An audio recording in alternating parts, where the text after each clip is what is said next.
고린도전서 13장 11절의 말씀입니다. 내가 어렸을 때에는 말하는 것이 어린아이와 같고 깨닫는 것이 어린아이와 같고 생각하는 것이 어린아이와 같다가 장성한 사람이 되어서는 어린아이의 일을 버렸노라. 내가 어렸을 때에는 말하는 거, 그리고 머리에 생각하는 거, 깨닫는 거 어린아이와 같습니다. 그러다가 장성한 어른이 되면 말하는 것도 생각하는 것도 깨닫는 것도 어렸을 때와는 전혀 달라집니다. 우리의 신앙도 우리의 믿음도 마찬가지입니다. 올챙이 때와 개구리 때는 분명히 다릅니다. 번데기였을 때와 나비일 때에는 분명하게 다릅니다. 너무나 당연한 이치입니다. 너무나도 당연한 말씀이 새삼 새롭게 읽혀졌습니다. 목사인 저도 올챙이였을 때가 있었습니다. 막 목사 안수를 받고 2002년 새로운 교회 청년 사역자로 부임하게 되었습니다. 제가 올챙이 목사였을 때에 그 청년을 만났습니다. 그는 특수부대 출신이었어요. 보통 사람보다 키도 엄청 컸고 아주 체격도 좋았고 건강했습니다. 청년부 활동도 열심히 하는 믿음 좋은 신실한 청년이었습니다. 2년 뒤 이 형제는 임파선 암이라는 진단을 받습니다.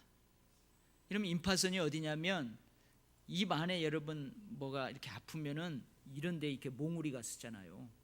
그래서 임파선은 전 몸에 다 흩어져 있어요. 그 임파선 암이 발생한 거예요. 그 어간에 저는 이제 청년 사역에서 장년 사역, 교구 사역으로 사역의 장을 옮기게 되었습니다. 그런데 제가 맡는 교구가 바로 이 청년의 어머니 권사님이 속한 교구였습니다. 신방을 가보니까 이 청년이 그 항암 치료를 거부했어요. 그냥 나 이렇게 다 내가 이 고통을 감수하다가 자연스럽게 하나님 품에 안기겠다. 가서 보니까 암이 전신으로 다 퍼졌어요. 머리를 조금만 움직여도 머리가 아프다고 고통을 호소하고, 몸을 조금만 움직여도 뼈 마디마디 온몸이 아프다고 그렇게 호소를 합니다. 전에 보았던 건강한 모습은 어디로 가고, 이루 말할 수 없는 엄청난 고통과 싸우고 있는 그 앙상한 청년의 모습에 제가 너무나 놀랐어요. 얼마 후 저는 그의 어머니 권사님과 함께 30대의 젊은 청년을 천국으로 보내야만 했습니다. 젊은 청년의 장례식을 진행하는 동안 그 가족들의 고통을 지켜보며 참 저도 괴로웠습니다. 특히 어머니 권사님의 그 절규와 슬픔을 제가 어떻게 해야 될지를 몰라가지고 몹시 당황했습니다. 청년 사역을 하면서 한 번도 경험해 보지 못한 일들이었기 때문입니다. 좀 힘들어하는 청년들을 보면 위로보다는 야, 이 녀석아, 네 청년 시절에 그 정도의 어려움을 못 감당하면 어른이 돼가지고 어려운 일들이 더 많을 텐데 어찌 감당하려고 그래? 이런 논리로 훈련을 더 강조했습니다. 그러니 제가 얼마나 미숙했겠습니까? 그날 이후 저는 고난, 역경, 슬픔, 위로에 대해서 고민하기 시작했어요. 이와 관련된 하나님의 말씀을 더 깊이 묵상하게 되었고, 신학 서적, 상담 서적 등을 공부하기 시작했습니다. 깨달은 바가 참 많았습니다. 우리 인간들이 심지어 목사인 나를 비롯해서 예수를 믿는 믿음의 사람들조차도 얼마나 약한지를 깨닫게 되었습니다.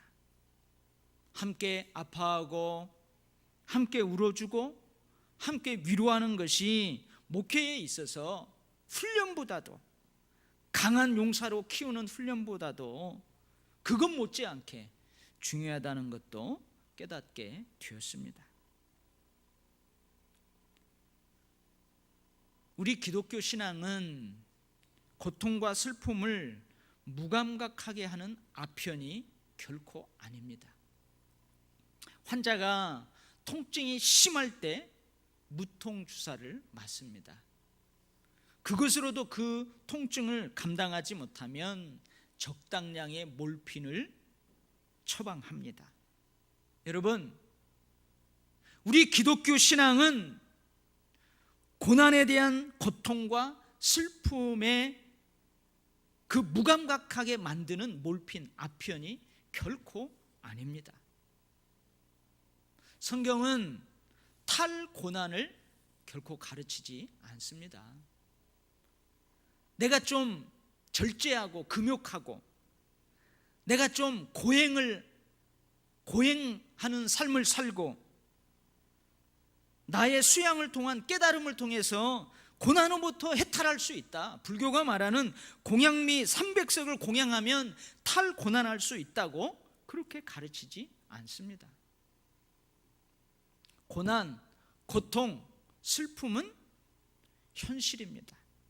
성경은 고난의 실질성을 결코 부정하지 않습니다. 믿음이 좋은 사람도, 믿음이 적은 사람도 예외 없이 고통 가운데 감당하지 못할 슬픔을 겪을 수 있습니다. 집사님, 권사님, 장로님, 목사, 직분에 상관없이 어느 누구라도 고난 당할 수 있습니다. 어느 누구에게나 고난, 고통, 슬픔은 현실이에요, 현실. 그래서 우리는 고난이 당할 때, 역경이 당할 때, 고통과 슬픔이 나를 찾아올 때 우리는 그것을 맞서야만 합니다. 대면해야만 합니다.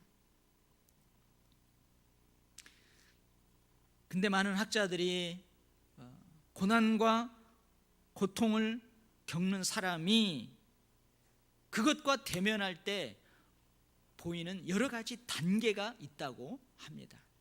첫 번째 단계가 있는데 그게 뭐냐면 인정하지 않는 거예요. 부정하는 거예요. 그리고 마음의 문을 꼭꼭 닫아버립니다. 무슨 말을 하는 거야? 그럴 리가 없어. 뭔가 잘못됐을 거야. 뭔가 착오가 생긴 것이 틀림없어. 너무나 큰 충격적인 사건에 대한 첫 반응은 부정하는 거예요. 인정하지 않는 거예요. 그리고 마음의 문을 꼭꼭 닫아버립니다. 그러나 여러분, 이 고난, 슬픔, 고통은 뭐라고 그랬어요? 현실이라고 그랬어요. 이러한 현실과 부정 사이에서 상실감을 갖게 돼요. 상실감.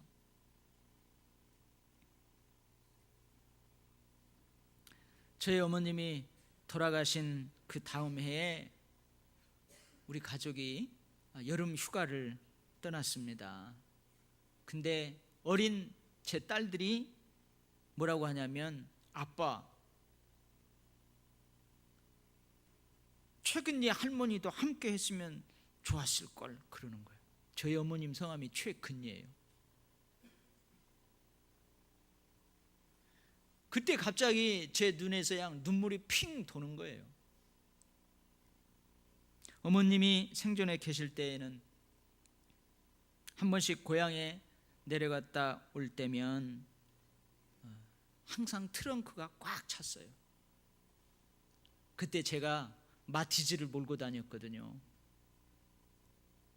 저 큰 마티즈 뒤에 세 딸을 태우고 고향에서 들어올 때는 이 백미라가 보이지 않도록 그 트렁크에 가득 어머님이 주신 거 가지고 왔어요. 안산에 도착하면 우리 뒤에 타 있는 딸들이 다 자고 있어요.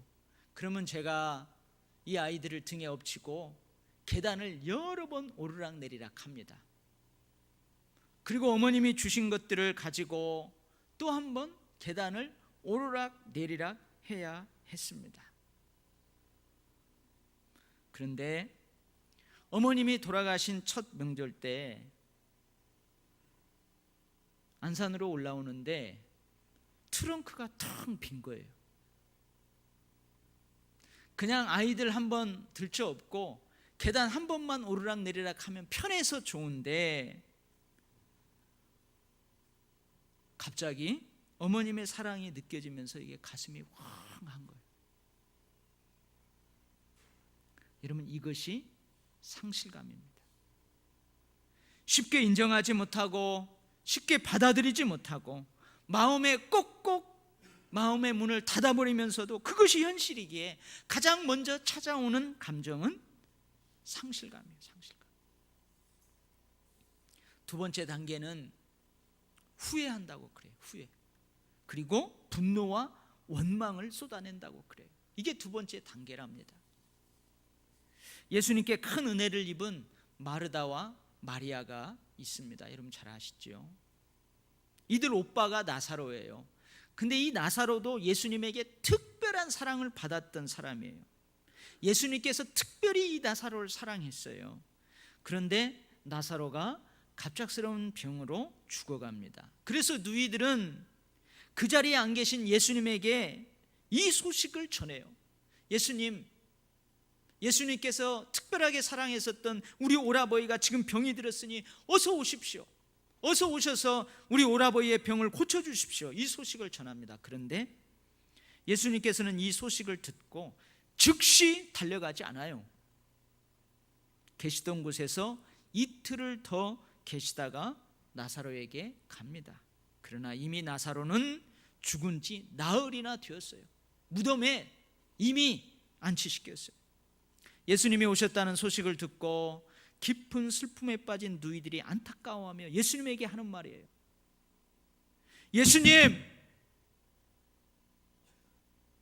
예수님이 여기 계셨더라면 내 오빠가 죽지 아니했을 것입니다. 예수님이 좀 더 빨리 오셨더라면 내 오빠는 죽지 아니했을 것입니다. 예수님 왜 이제 오세요? 고난을 만난 우리들에게도 마리아와 똑같은 약함이 있습니다. 그때 내가 이렇게 했었더라면, 그 순간 내가 이렇게 하지 않았더라면 후회합니다. 우리는 내일 일을 알 수 없습니다. 하루 동안에 무슨 일이 일어날는지를 알 수 없어요. 설령 우리가 안다 하더라도 온전하게 알지 못합니다. 부분적으로만 알 수 있을 뿐입니다. 그래서 후회합니다.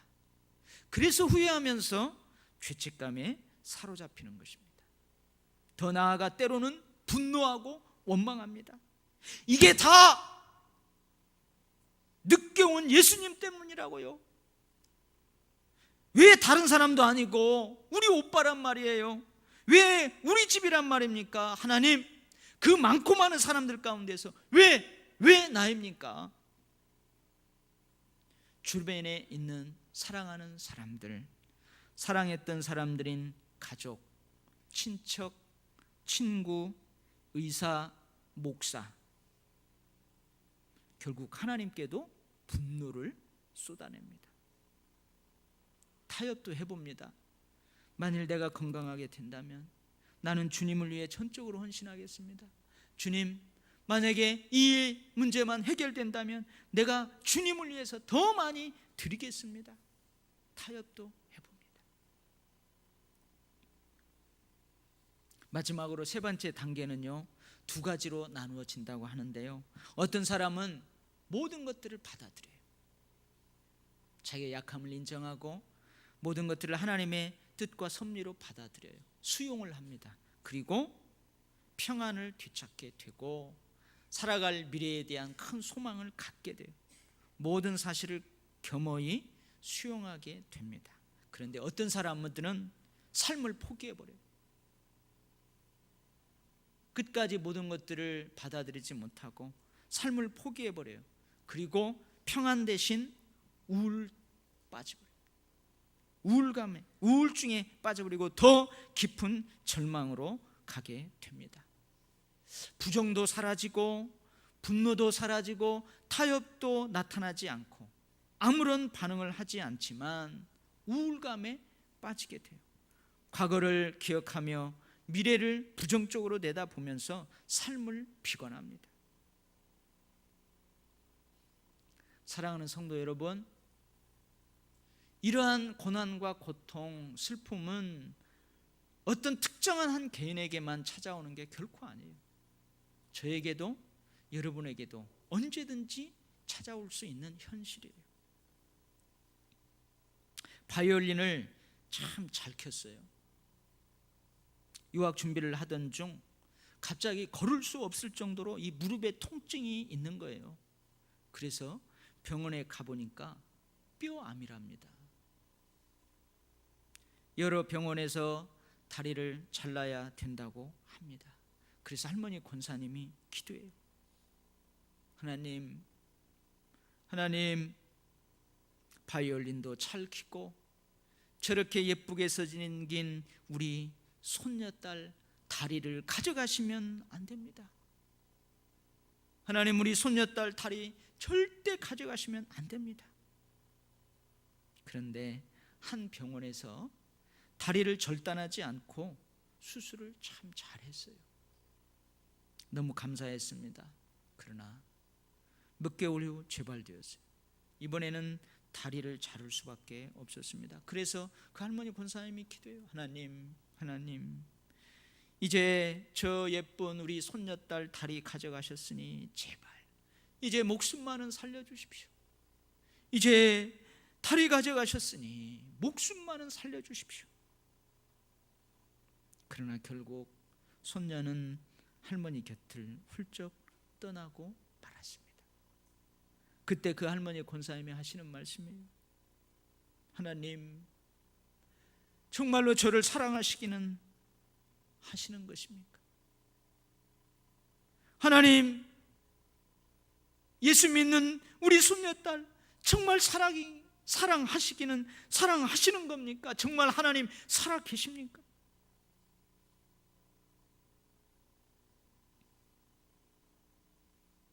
IMF 때 아들 사업이 망했어요. 그리고 가정도 파탄났습니다. 이혼해서 손자 하나만 덩그러니 남겨두고 엄마가 떠나버렸어요. 설상가상으로 사업 망한 그 자식이 어머니인 나의 유전병으로 한쪽이 마비가 오는 거예요. 나도 한쪽이 마비되어 있는데 IMF로 사업 망한 아들도 한쪽이 마비 온 거예요. 그리고 혼자 남겨진 손자도 언젠가는 나처럼 유전병으로 한쪽이 마비될 거예요. 그때 그 집사님이 하시는 말씀입니다. 하나님 정말로 살아계십니까? 하나님 정말로 저를 사랑을 하기는 하시는 겁니까? 한 집사님이 상담 요청을 했습니다. 목사님은 다른 성도로부터 그 집사님의 가정 사정을 조금 들은 적이 있어요. 그녀는 최근에 불행한 사고로 15살 된 아들을 잃었습니다. 그 아들은 소형 트럭에서 뒤로 떨어져 갖고 도로에 머리를 부딪혀서 8일 동안 의식불명의 상태로 있다가 겨우겨우 그렇게 생명을 유지했어요. 다른 가족들은 잠시 왔다가 떠나고 교인들은 잠시 왔다가 떠나가곤 했지만 그녀는 아들이 입원해 있는 기간 내내 그 아들의 옆자리를 한시도 떠나지 않고 아들의 회복을 위해서 먹지도 않고 간절하게 기도했다고 합니다. 그러다가 7일째 되는 날 아들은 잠시 정신을 차렸어요. 엄마도 알아보고. 그렇지만 결국 어머님의 정성을 뒤로한 채 갑자기 숨을 거두었다고 해요. 그 집사님이 목사를 바라보고 울먹이면서 하는 말이에요. 목사님, 15살 된 내 아들이 트럭 뒤에서 떨어져 도로에 머리를 부딪힐 때 그 시간 동안 하나님은 무엇을 하고 계셨을까요? 하나님은 왜 이런 식으로 나에게 벌을 주시나요? 하나님께서는 왜 제게 잠시 아들이 회복될 것처럼 그렇게 보여주시더니 갑자기 하늘나라로 데려가신 걸까요? 목사님, 나 이대로는 못 살 것 같아요. 사랑하는 성도 여러분, 우리는 분노와 원망의 단계에서, 후회의 단계에서 모든 것들을 하나님의 뜻과 섭리로 받아들이고 평안으로 갈 수도 있습니다. 그리고 모든 것들을 포기해버리고 더 깊은 절망으로 갈 수도 있습니다. 여러분, 수용과 평안으로 여러분은 가겠습니까? 갈 수 있습니까? 아니면 포기하고 절망으로 가겠습니까? 모든 것들을 하나님의 뜻과 섭리로 받아들이고 다시 평안을 찾으며 미래에 대한 더 큰 소망을 가지고 살아가는 길이 있습니다. 그 길은 십자가입니다. 십자가를 보십시오. 하나님께서는 아들을 십자가로 보내셨습니다. 어떻게 단 하나밖에 없는 독자를 십자가에 내어놓을 수 있겠습니까? 절대 못 내놓죠.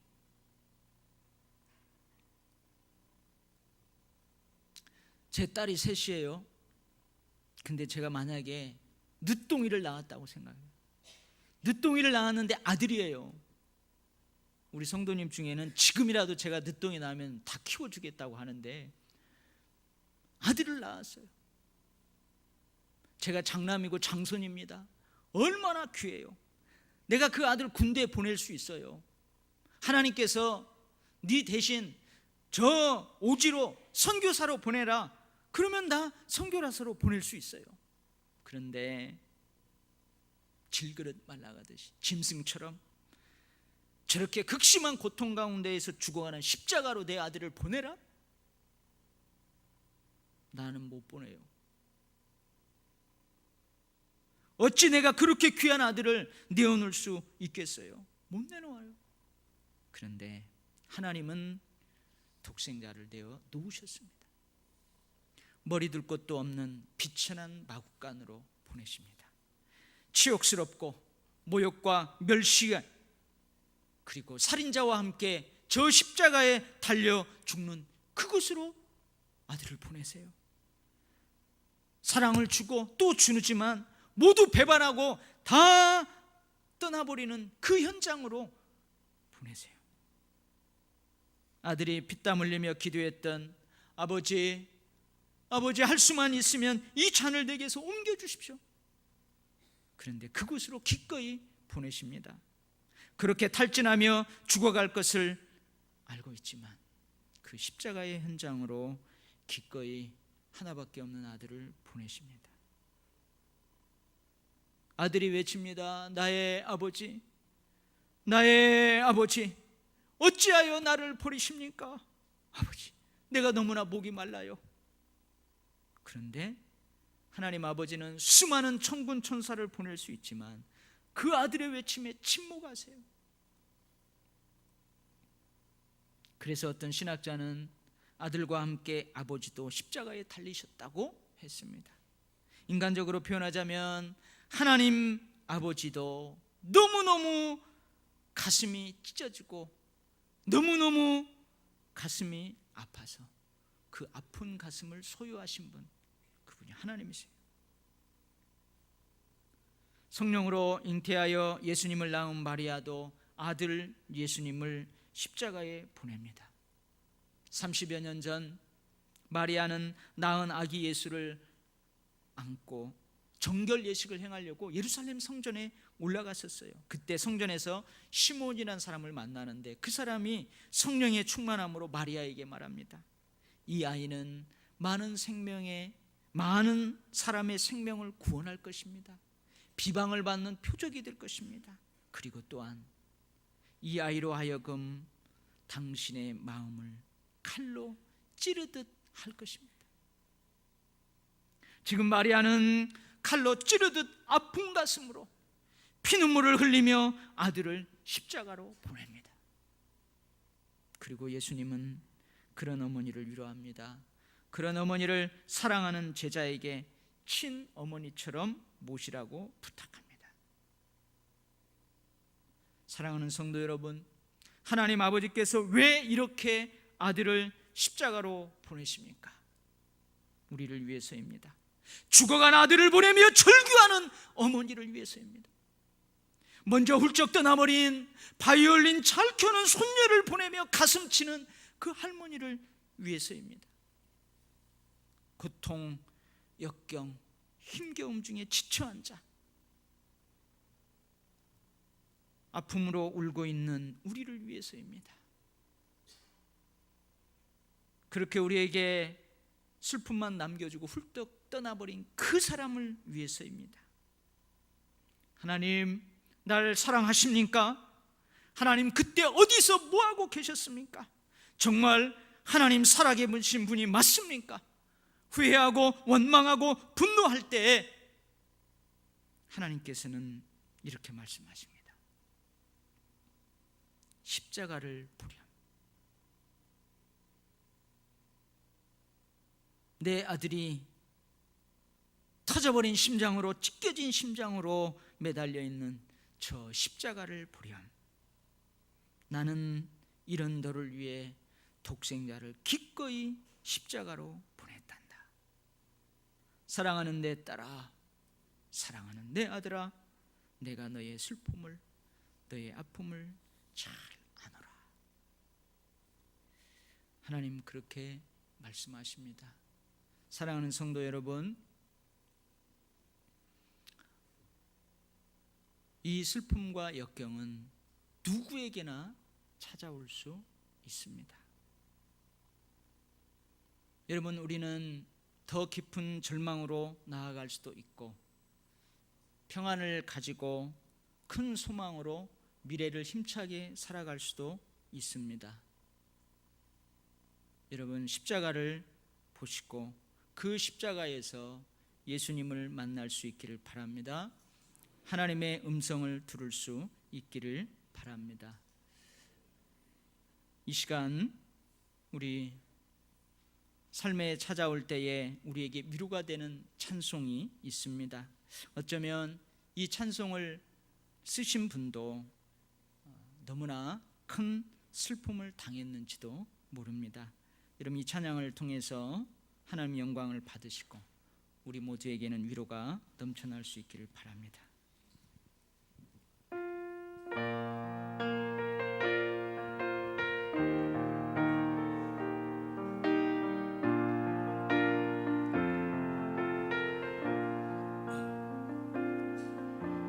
왜 나만 겪는 고난이냐고 불평하지 마세요. 고난의 뒤편에 있는 주님이 주실 축복 더욱 많음에 감사하세요. 너무 견디기 힘든 지금 이 순간에도 주님이 일하고 계시잖아요. 남들은 지쳐 앉아 있을지라도 당신만은 일어서세요. 힘을 내세요. 힘을 내세요. 주님이 손잡고 계시잖아요. 주님이 나와 함께함을 믿는다며 어떤 역경도 이길 수 있잖아요.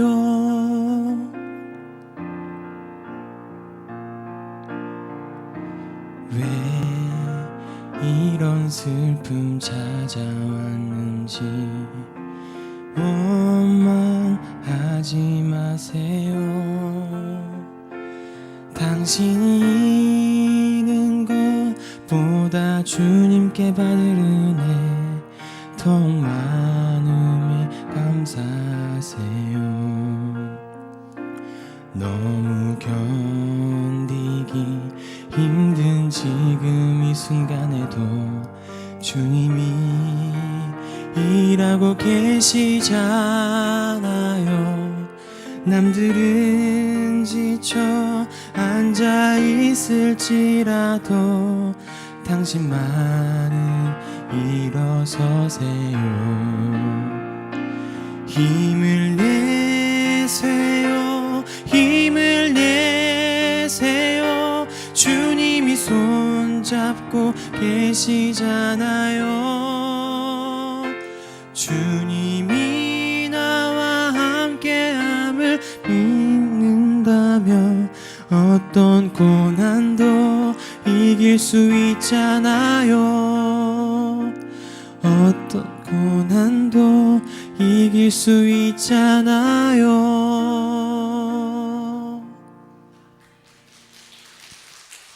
기도하겠습니다. 하나님 아버지, 감사합니다. 우리를 위로하여 주시고 우리에게 더 큰 소망을 주시니 감사합니다. 그때는 몰랐습니다. 그때는 어떻게 해야 될지 이해할 수 없었습니다. 우리의 연약함을 하나님 앞에 큰 보자기에 쌓아 내려놓습니다. 주님, 원하옵기는 상황과 여건이 어찌하든지 우리의 절대 신앙으로, 섭리 신앙으로, 임재 신앙으로 늘 미래를 내다보며 하나님 앞에서 온전히 얼굴을 대하며 온전한 것을 알 때까지 이 길 달려가게 하여 주옵소서. 사도 바울처럼 믿음을 지키고 선한 싸움을 싸우고 달려갔기를 마치고 생명의 면류관, 의의 면류관 다 받아 쓰는 저희 되게 하여 주옵소서. 예수님 이름으로 기도하옵나이다. 아멘.